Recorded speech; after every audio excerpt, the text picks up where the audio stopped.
people aren't like founders aren't actually speaking to their customers enough. They're going into the building product because they have some idea in their head and they want to make that idea. But that doesn't mean people want that idea. You don't want a bunch of yes men, like around you. And the users of Web3 or crypto tend to be that next generation of consumers.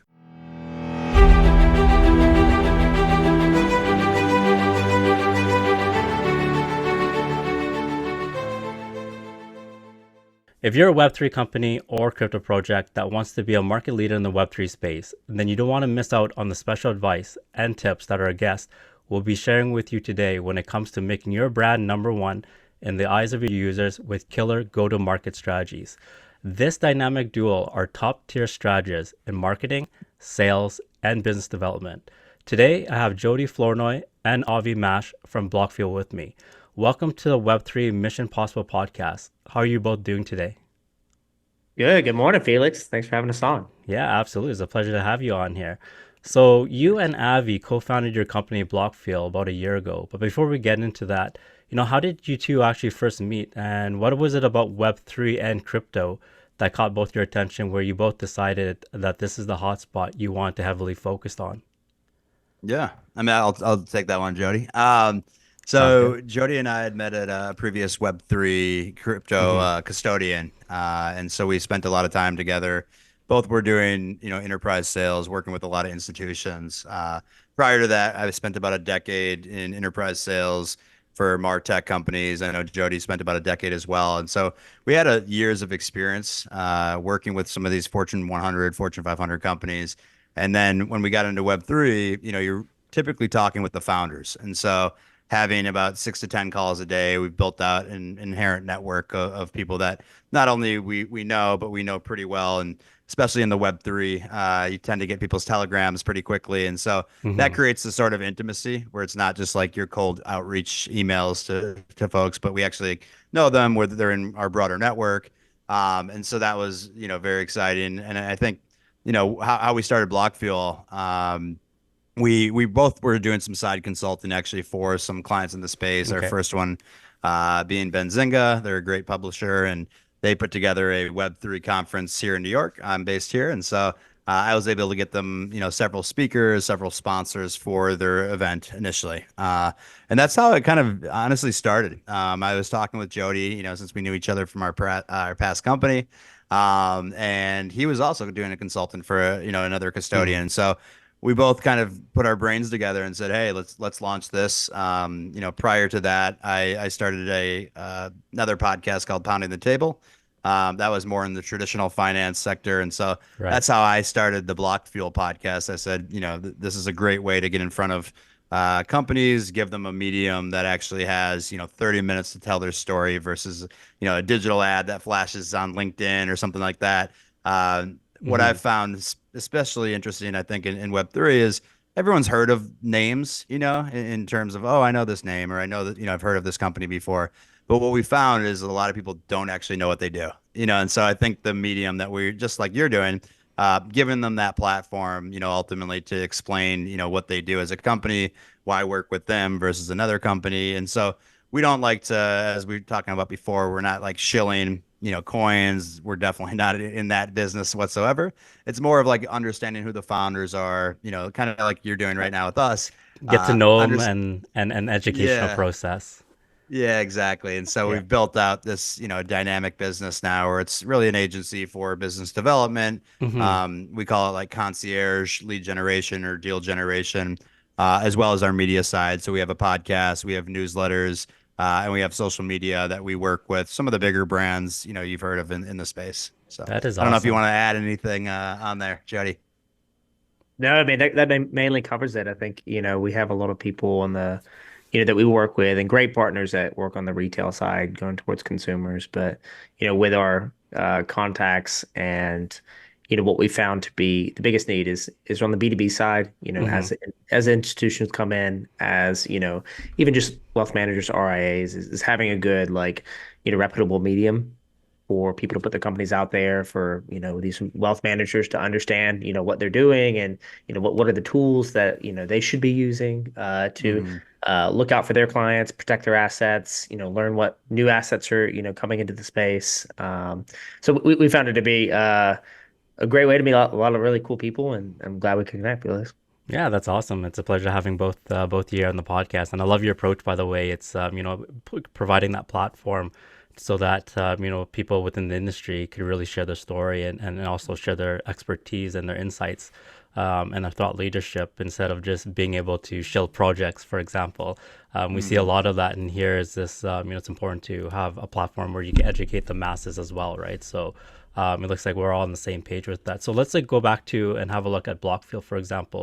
So as you mentioned, you're more into the enterprise slash institutional side of things, like B2B side. So like, if I ask you right now, like, how would you describe your, ideal customer avatar when it comes to working with, let's say, a specific company? Let's gear it more towards like Web3 right now. So, what would be your, let's say, profile of your ideal Web3 company that you'd like to work with? Yeah, I mean, I'd say for us, Hmm. we have experience on the infrastructure side, working with, different like software tools and backend providers that, help, a lot of, say, these businesses that are more consumer facing, bring their products to market, make sure it has a good user experience, UI. And so, we're working with someone like current clients that either have payment rails in the US to get, on and off, from crypto into like Hmm. US dollars or, other currencies, or it could be a wallet technology that's helping someone like securely hold, a variety of different currencies, enable swaps, maybe a policy engine to manage, stablecoin mint and burn. So a lot of these infrastructure pieces, I think, is where our background is. There's also, a big need for, these kind of things to be built to make Hmm. the user experience better, as you see the masses coming into the Bitcoin ETF. You see, how it's becoming ubiquitous that people know about like Bitcoin and Ethereum. But, beyond that, like the user experience still isn't there, for people to Hmm. easily use it. And, if you try to trade, or buy anything on Ethereum right now, it's like $86 Yeah. for The one gas fees are transaction. really, really high. Yeah, Yeah. incredibly high And it today. gets So higher like, as it gets more congested, right? yeah, and, Yeah. and it doesn't look like there's an immediate like solve for that. So that's like one issue is just like having some education around that. But then also, as we're looking at things like seed phrases and managing keys and all of these different pieces that, if you're someone that's technical focused and you can dive in and you want to spend time on your computer, figuring out, okay, this is how I like do all these swaps and bridging and, you know, Hmm. uh, protect myself against wallet drainer attacks, then, that's great. But I think you're still someone that's an early adopter. And I think, to get to that other side, Hmm. it takes a lot of work. So that's why I say we focus on the infrastructure side. We're pretty open to, a lot of different client types. We like to, we like to go into situations where we can be successful and be, very Hmm. transparent about like how we're going to be successful and apply the strategies. But I'd say, we're pretty open and we have some great partners too. So, Hmm. we partner Yeah. on the media side with Genzio and they do a lot of the B2C marketing, so if it's a gap we can't fill, I'd say they've been, really jumping Really in good and at it. helping people grow the social Hmm. side. So, Yeah. I would just add, I think, like we're the way I think of us is, a filter, right? So they come to us, they start talking, and we kind of decide, like to Jody's point, like they may not need direct B2B sales and business development, right? In Hmm. those cases, they may be, a coin or they may be a company that just needs to get more social following, more engagement, start to build that. The way I take a look at it is, getting them VC ready. A lot of these companies are looking for money. How do Yep. you get Looking to raise money? money. It's not 2020 anymore where you could just say, hey, we have a .ai or a Web3, and we have blockchain in our name, so we It's can more just get millions of sophisticated dollars. now. Now they want to see, Some either traction. community, we talked to a few VCs when we were just at ETH Denver, and they're saying community is huge, right? Especially Hmm. in Web3, making sure that people are talking about you guys. So that piece is, of course, on our audience side of what we offer. And then just getting business, right? And showing some numbers before they go have that VC conversation, because what that does, and we, we have some VCs in our network, but that's not necessarily our strength. So we can make some of those introductions, but really is getting them more VC ready for that next round, right? And ultimately being able to get them sales, getting them audience, kind of in our name, right? It's block fuel, and so we're really providing a lot of that fuel for these companies that are founder led, earlier stage. We do work with some bigger companies as well, but we're also able to help, 2-person teams that just need to get their feet off the ground and get going. So That's awesome. really Do you across help the them with spectrum. their pitch deck as well? So you'll help them get pretty much all the metrics that they need to get themselves in front of the VC. But do you also help those early stage companies create their pitch deck as well? Yeah, so we Okay. have certain folks. So me and Jody are also, obviously the founders here, but Hmm. we have people in our team that specialize that worked for hedge funds and we're making their decks. Awesome. So really that's why we always like to have that first conversation, really start to understand, okay, like what do you truly need? We found Hmm. transparency and honesty the best method, of course, right? And just being able to articulate like, hey, you may want to use a different company for that, but like we could probably make an introduction if it's not something that we can help with directly. But really along the whole spectrum. So that's why we like to have that first initial conversation, start to understand really where we can provide value and then ultimately where other people may be able to step in. That is awesome. So, let's say that now you're helping a company comes to you, they're brand new in the Web3 space, crypto space, and they ask you, like, what's the best go to market strategies for us? Like, how would you, especially from the point of view of, because some of the strategies are unique to crypto, for example, right? So, Hmm. that'd be awesome if you could share kind of like an overview. If I was a brand new company, I came to you, how would those go to market strategies look like for a brand new company looking to, let's say, establish that community, for example, get that media exposure, bring in users and having them engage, and then increase the LTV for those users? Like, how would you structure that blueprint or that plan for me? And on top of that, what are the top three KPIs, for example, that a brand new company should really focus on to help themselves get to that position where, let's say that their one of the objectives is to fundraise. Yeah, I mean, I would say for that one, what we found is, looking at, we'll work with them and sit down and do Mm-hmm. questionnaires and have them explain to us, who their ICP is and whether that's driven from current customers or they're completely like greenfield and they haven't had customers yet. Right. And so we'll start t typically in the first like 1 to 2 weeks with nailing down that messaging, identifying the targets, being very focused, and Mm-hmm. but usually the value prop that we're doing is pretty generalized in that. So taking general feature set functionality, matching it to the targets that we're looking at. And the thing we found, and it kind of like ties in both your questions on the KPIs, is not enough people, and people at like Y Combinator, like Paul Graham talk about this all the time, is that people aren't like founders aren't actually speaking to their customers enough. They're going into the building product because they have some idea in their head and they want to make that idea. But that doesn't mean people want that idea. It Mm-hmm. means that like they think that that's their personal opinion on it. And that can happen to all of us. We blindly kind of get stuck on things and don't listen to the raw feedback from potential users. So we've learned that like where a lot of our existing customers, we came in, we started a strategy, we heard feedback, we had calls, we jumped on calls with, both the founder of the company that might have been leading sales, and then, had this like pitch and this, good conversation where we got 30 minutes of really good feedback where it does kind of shape the rest of your outreach. And so we start tailoring it, 2 to 3 weeks in, once we see, hey, we've had some of these conversations. And I'd say that's something that, a huge value because even if you're not closing, some of Mm-hmm. the first 5 to 10 meetings or 20 meetings, when we're working with a customer that we're setting up, you're at least learning. And these things could save you, 6, 12 months of time that would be burning through your seed funding or pre-seed funding, building a product that no one wants. So I would say like even though people are a little bit, hesitant to get into sales early, I'd say it's been incredibly valuable for a lot of our customers to Mm-hmm. start doing that outbound because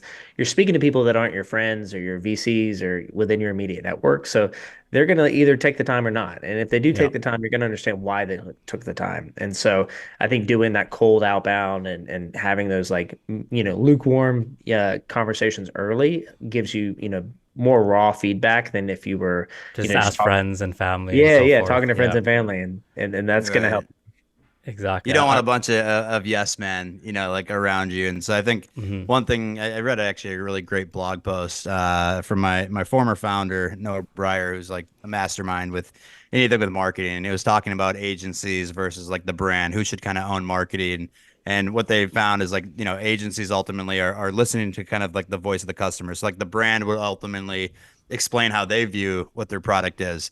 And then what we're good at, from almost the agency side is being able to like not dumb it down, but like filter this and funnel it into like, okay, here's how we perceive that, or here's maybe a better way of messaging what your product is doing. Make it more clear So and we can, simplified, right? The messaging. yeah, Yeah. because especially you live in this bubble, right? You kind of have this, you got to sometimes to Taco Bell, like think outside the bun a little bit, right? And Hmm. so having someone from an outside perspective, someone like Jody and I who have talked with, from our past experience, talked with brands that are either custodians, on and off ramps, Web3 gaming. We've really crossed the gamut in terms of companies that we've talked to. And so being able to understand that voice of customer of how to like articulate what your brand can help them with, we do a really good job of talking with the founders and kind of playing with the messaging to ultimately Make reach sure their it audience, what they're resonates. looking for.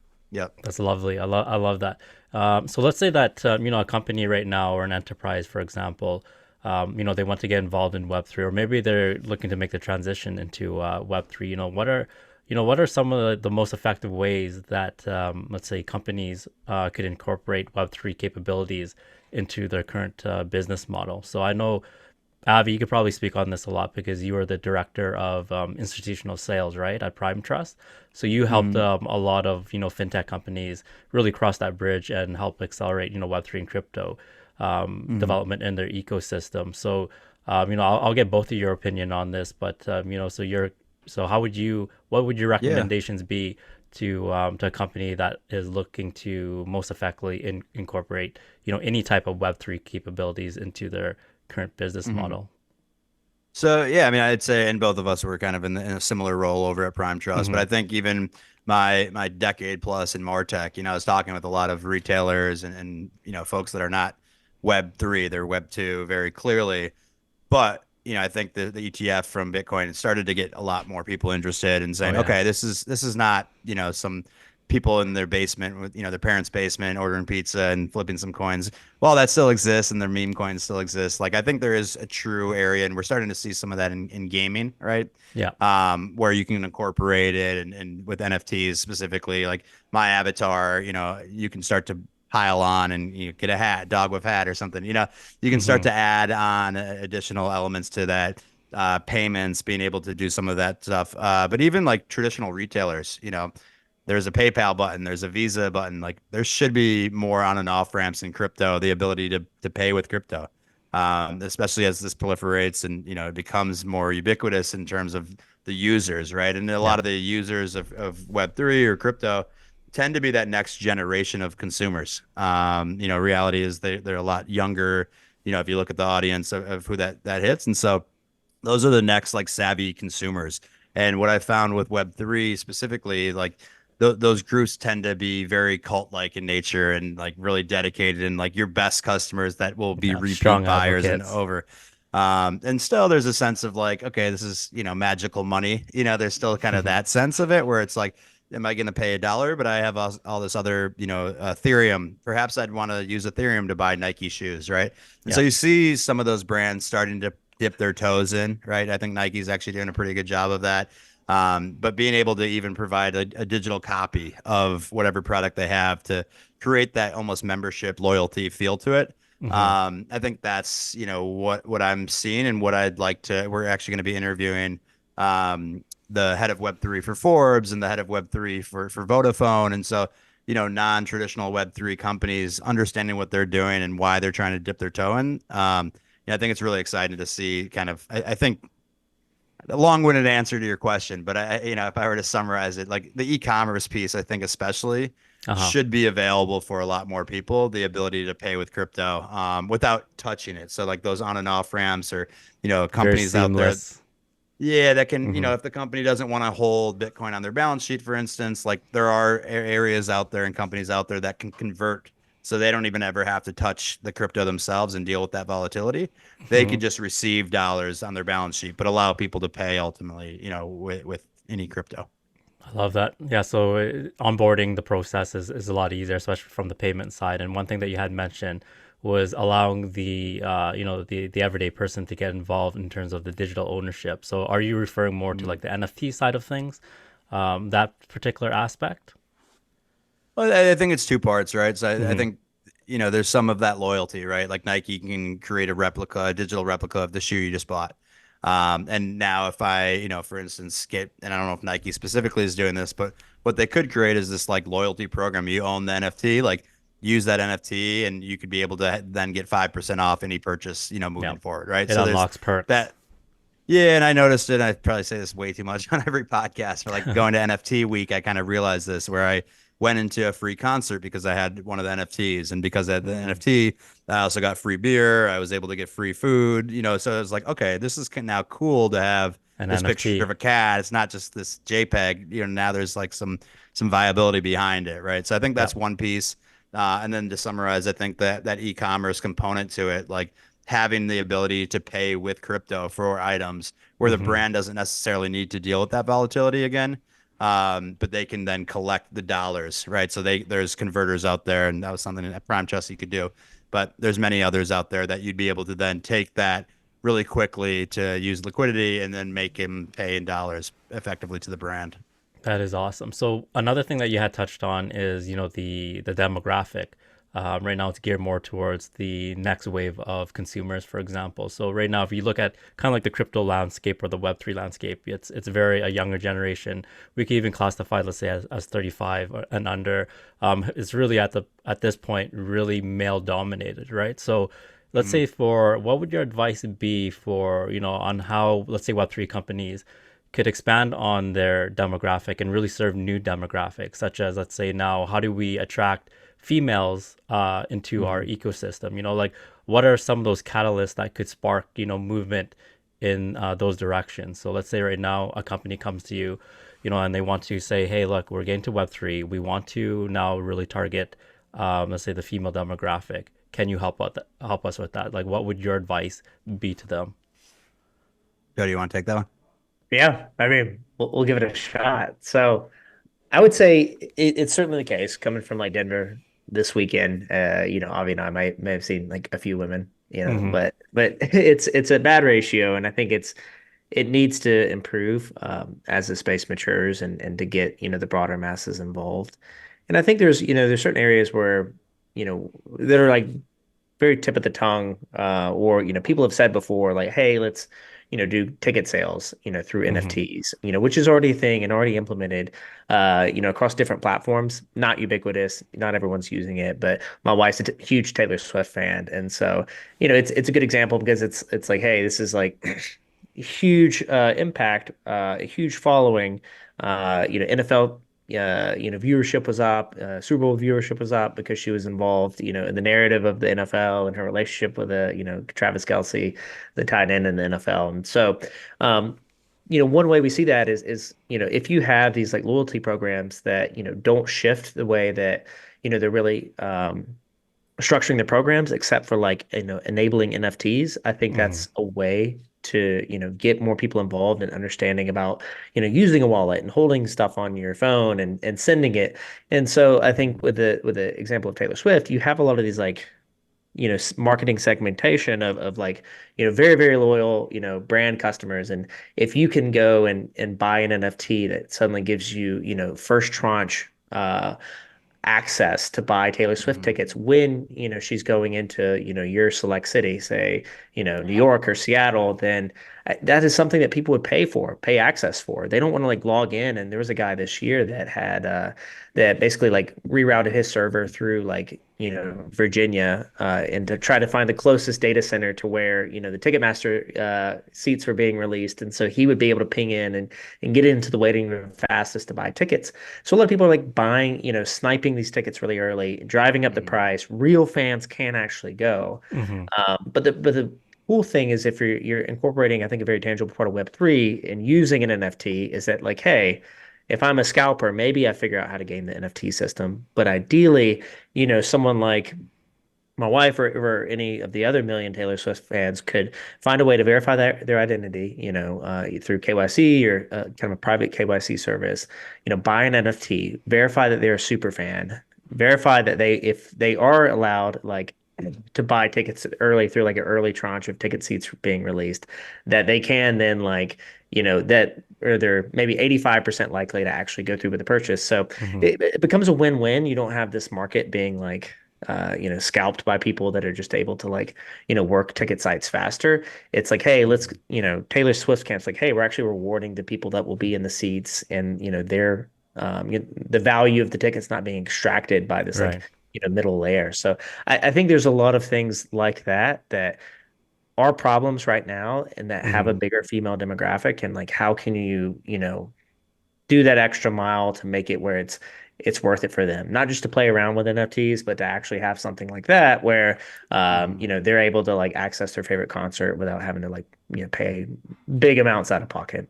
I love that. Yeah, So you're really, yeah, go ahead, Avi. I was just gonna add to that, like my wife loves Sephora, right? So like Sephora could Hmm. be in more to kind of the same lines that Jody was saying. Like Taylor Swift's a brand within herself, but some of these female kind of oriented by nature brands, and it's kind of all merging now. Now we're in 2024. But like Sephora or some of these other brands that are female, dominant, I'd say, getting them involved and like, if from the brand side, it's like they're looking out and saying, okay, there's not a lot of women that would be interested in this space. But for those companies, I do think will take that jump. It will allow that bridge and allow them ultimately to have a lot more loyal customers, right? Yeah. If she can go to what's the other one? Starts with a U. I'm blanking on it. But like there's other makeup places they could go. But how does Sephora own that consumer basically? And so if they're able to then have an NFT where they get 5% off every Hmm. purchase, that's going to create a loyalty where they can feel like on their phone, like, oh, now I purchased 10 in a row. Like I get a new badge that shows me as a loyal customer or something that's fun that they can maybe upgrade to even 10%. Right. So there's a lot of conversations that I think need to be had with these non-traditional Web3 companies that could gain a lot, right, from a loyalty perspective, and engage some of these really there are, some women in Web3 that would capture those individuals right away as like, okay, this is the brand that's doing something cool and innovative, I'd say. I love that. Yeah, so it's more working with or seeing brands that are female dominated. It could be like health brands, for example, fashion brands, and really get them Hmm. involved. And also working with influencers that have, let's say, a really strong female demographic, getting them involved and then building loyalty programs through, let's say, some of those Web3 capabilities, like an NFT, for example. So Yeah, what we'll like, do, yeah, go ahead, oh, Avi. sorry, I was just gonna add too. Sorry, I keep cutting you off, but I just thought of like Prada. There was like I believe it was Hmm. Prada that sold a Prada purse, digital version of the purse, Oh, awesome. for more than an actual Prada purse Wow. cost. So the brands need to be aware of this because I think it's really like a new revenue stream that they haven't even thought of before that people will get engaged with, right? And so it's not just like searching for those, niche females that are out there that may like Web3, but like they could be the thought leaders and again attract those loyal customers. And they can also have a new revenue stream by selling these NFTs for potentially more than the actual bags, and they That is cost awesome. really nothing to make, right? So Exactly. Wow, that's crazy. I didn't know that about the Prada situation, but that's really cool. So let's jump yeah. into our last questions here. This one right here is right now the perception around let's say Web3 and crypto, it's kind of like a mixed reaction. Some people see as scams, for example, other people see the potential in it. So right now, as like what can people do or what can a Web3 or a crypto company do today, especially from a marketing perspective to change the public perception of Web3 and crypto as an industry so that the entire industry is seen in a much more positive light. Mhm. Yeah, I mean, I think for what we're seeing is I think there's a few examples in the past, like, 3 to 4 months where, Hmm. we're going through this, we're going through this period of, there was like 2017 ICOs, and then, people started to recognize in the industry, at least, hey, this is bad. You need to like be aware of like what an ICO is or what the fully like diluted value is, and, what are these like tokenomics and like release schedules of VC backed tokens. And I think we're we're learning from that, and when there's more disclosures on that, I think there could Mm-hmm. be further disclosures. I think, as we saw with FTX case, there's more influencers that, were getting tagged, like Mm-hmm. maybe like Floyd Mayweather was involved with, that project that was on Netflix recently, Bitcoin. And then you have Tom Brady was getting, flagged for like the FTX FTX. suit. There's Mm-hmm. there's a lot of people that are starting to get flagged, which is I think gives the public trust. Okay, like people that There's are some showing. accountability for this. Yeah, some Yeah. accountability. And, I think we're still seeing like I think certain airdrops is now, has been the one last 3 to 4 months where these influencers are like pumping these and talking about it. But then you never see them mention anything after. And then so, Hmm.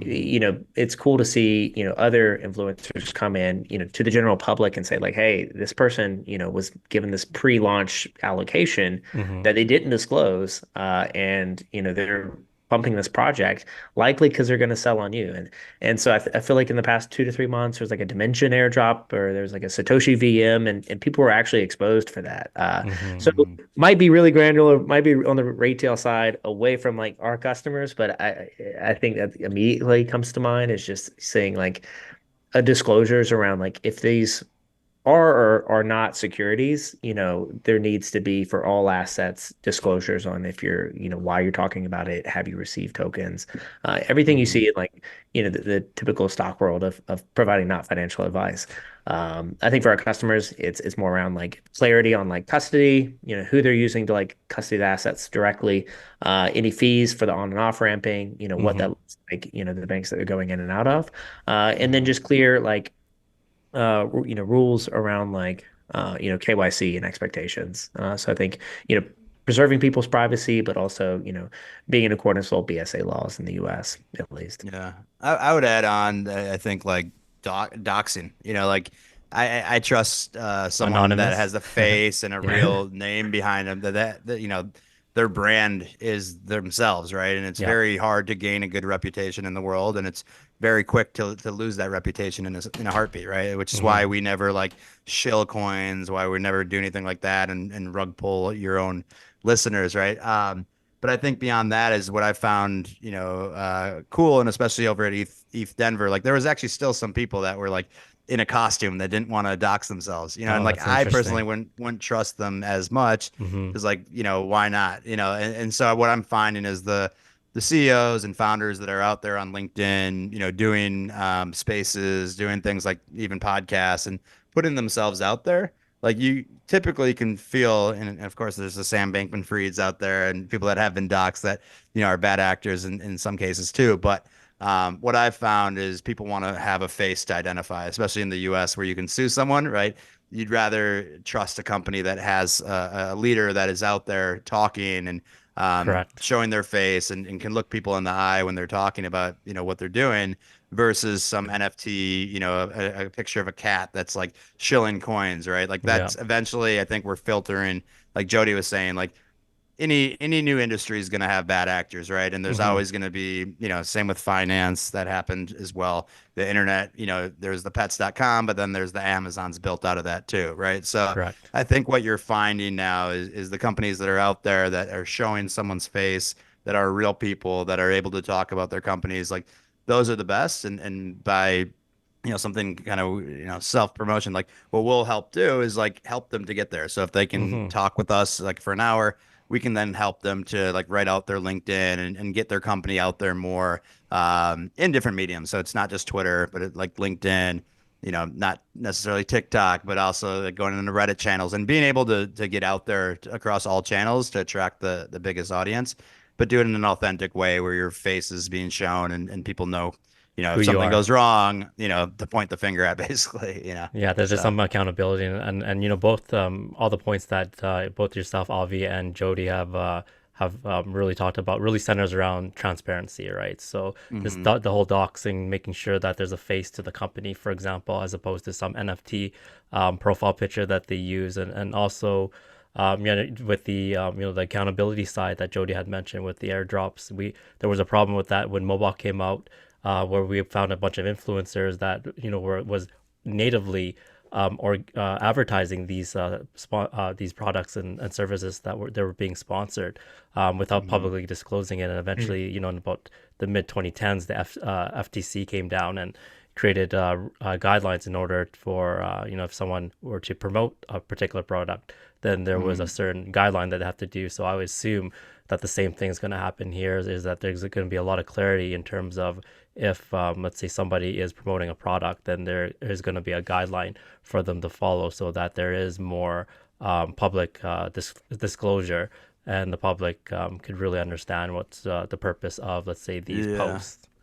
I'd say just one more thing too, just especially with Twitter now X, right? Like Hmm. anyone can pay for before you could just look at a blue icon and you'd be like, okay, this is a legit person. But now you got to just be careful that you're following the right person, right? Because Yeah, there could be, a bunch of another. imitators. Yeah. I'm not big, right, on Twitter. I have 10,000, 11,000 followers or whatever. But like there was fake Avi Mashes out there, which is crazy. And Right? then they'd be shilling coins and DMs and. So I'd have to like tweet out and say on my podcast, like I'm never gonna be asking anyone for their Bitcoin addresses or anything like that. So you Yeah. got to be careful. And I think blockchain actually is gonna end up helping authenticate users and images too. We saw, I always go back to there was like a bomb in front of the Pentagon, like a fake image that literally dropped the market $6 billion at one point. Wow. So like Hmm. tools that are starting to come out there, I know like Nodal and there's a few other companies that are starting to authenticate images and say this is the real image, or this is the real initial Person. source, Yep. of that information. So that's another thing to kind of keep an eye out for. That's awesome. So yeah, I know that that speaks a lot on the on-chain reputation side that a lot of people are looking at based on the activity Mhm. of the wallet. So let's wrap up the podcast with this final question right here. So where can people go to connect with the both of you and learn more about what you're currently working on? Yeah, I mean, I would start, with their Twitter. It's like at Blockfuel, so pretty easy. I feel like it's the shortest one to do. Website, blockfuelgroup.com. And then, we're expanding, doing weekly Twitter Spaces every Hmm. Thursday at 11 Thanks. a.m.